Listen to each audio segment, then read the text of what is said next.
একেবারে অন্যরকমভাবে।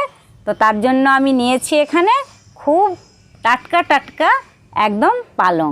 আজ আমি এই পালং দিয়েই বানাবো সবুজ সবুজ রঙের ফুড কালার ছাড়াই একদম সবুজ সবুজ রঙের লুচি। একদম নরম নরম কচি কচি পালং নিয়েছি, এখানে 250 গ্রাম পালং। তো বন্ধুরা, আমি পালং শাকটাকে আগে কাটার আগে ধুয়ে ফেলেছি, আর ধোয়ার পর আমি এটাকে বেছে নিয়ে পরিষ্কার করে নিয়েছি। এবার এটার মধ্যে যত জল ছিল ঝরে দিয়েছি।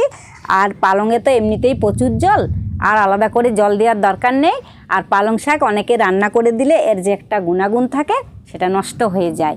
আর আমি তাই রান্না না করে সরাসরি বেটে এটাকে আজকে আমি লুচি বানাবো।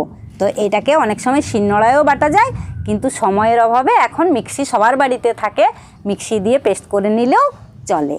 তো আমি চলুন এটাকে আগে পেস্ট করে নিয়ে চলে আসি। আর বন্ধুরা, যখন শিলনোড়াতে বাটবেন বা মিক্সিতে পেস্ট করবেন তখন এই দুটো লঙ্কা, যে যা স্বাদ অনুযায়ী ঝাল অনুযায়ী লঙ্কাটা দিবেন, দুটো লঙ্কা আর এখানে কয়েক টুকরো আদা। যেহেতু এটা সবজির হচ্ছে সেই জন্য এটা একটু দিলে স্বাদ হয়, সেই জন্য এগুলোকে দিয়ে আমি বেটে নেব। দেখুন বন্ধুরা, আমি পালংটাকে পেস্ট করে নিয়ে চলে এসেছি। এখানে আর জল দেওয়ার দরকার নেই, এমনিতে একদম একদম নরম হয়ে গেছে, একদম জল জল ভাব হয়ে গেছে। তো এইটা দিয়েই আমি আজকে আটা মাখবো। তো নিয়েছি এখানে আমি 250 গ্রাম আটা, আর এর মধ্যে দিয়ে দিব আমি স্বাদ অনুযায়ী লবণ। আর এখানে আমি রেখেছি কালো জিরে, কালো জিরে শাকের সঙ্গে খুব ভালো হয়। আর রেখেছি আমি জোয়ান, আর রেখেছি গুঁড়ো করা চিনি। আর সবজির সঙ্গে একটু মিষ্টি দিলে স্বাদের খুব সুন্দর হয়। এগুলো সব একসঙ্গে মিশে আমি এই আটাটার মধ্যে ঢেলে দেব। অল্প পরিমাণে সাদা তেল। সমস্ত উপকরণগুলো দিয়ে আমার আটাটা মাখা হয়ে গেছে, আর আটাটা আমি আগের থেকে চেলে রেখেছিলাম।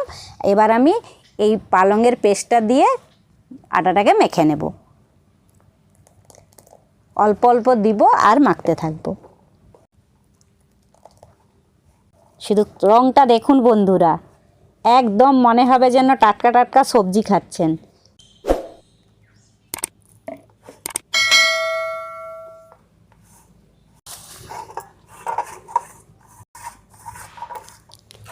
তো দেখুন বন্ধুরা, আমার আটাটা প্রায়ই হয়ে এসেছে। তো এই মুহূর্তে আমার এতখানি একটু বেঁচে গেছে, আর এই মুহূর্তে আমি দিয়ে দিচ্ছি আর একটু সাদা তেল।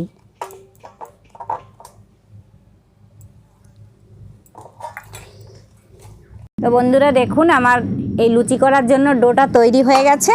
তো এটা শাকের জন্য এটাকে আর ঢাকা দিয়ে রাখতে হবে না, আমি এক্ষুনি বেলে নেব। তো বন্ধুরা, আমি আজকে লুচির আকার দেব না, আমি দেব একটা ডিজাইন করে, ঠিক পরোটার আকারে লুচি ভাজবো। তো সেই জন্য আমি এভাবে গোল করে নিয়েছি, আর একটা ছুরির সাহায্যে 3 কোনা করে কেটে নিচ্ছি।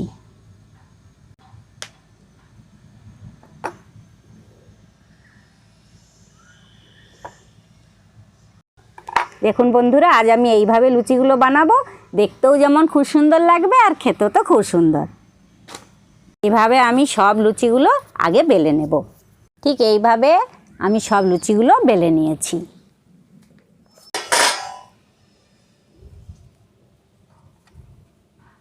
তো বন্ধুরা, আমার সব লুচিগুলো বেলা হয়ে গেছে। এবার আমি তেল গরম হয়ে গেছে, এবার আমি ভেজে নিচ্ছি।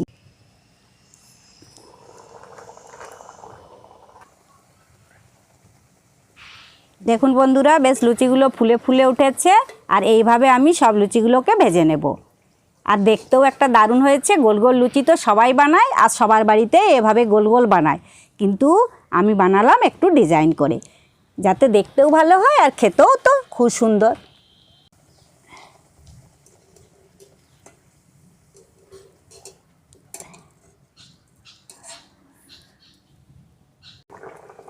দেখুন বন্ধুরা, কীরকমভাবে ফুলে ফুলে উঠেছে। এত তাড়াতাড়ি ভাজা হয় যে 5 মিনিটে আপনার 1 কুলা লুচি ভাজা হয়ে যাবে। দেখুন কত তাড়াতাড়ি হচ্ছে আর কত সুন্দরভাবে ফুলে যাচ্ছে। তো লুচিগুলো আমার সব ভাজা হয়ে গেছে দেখুন বন্ধুরা। আর শাক দিয়ে, পালং শাক সাধারণত সবার বাড়িতে খেতে চায় না, আর শাক দিয়ে এভাবে দিলে আজকের সকালের নাস্তা বা সন্ধ্যের ডিনারে একদম জমে যাবে। সবজির সাথে বা সসের সাথে যে কোনোর সঙ্গে খেতে পারেন। টমেটো সস দিয়ে খেলেও এটা খুব সুন্দর লাগে, বা সবজি দিয়ে। তো আজই বাড়িতে বানান, বানিয়ে বাচ্চাদের বড়দের খাওয়ান, খেয়ে দেখুন আর বলুন কেমন হয়েছে। আর দেখবেন আপনাকে সবাই ভালো বলবে।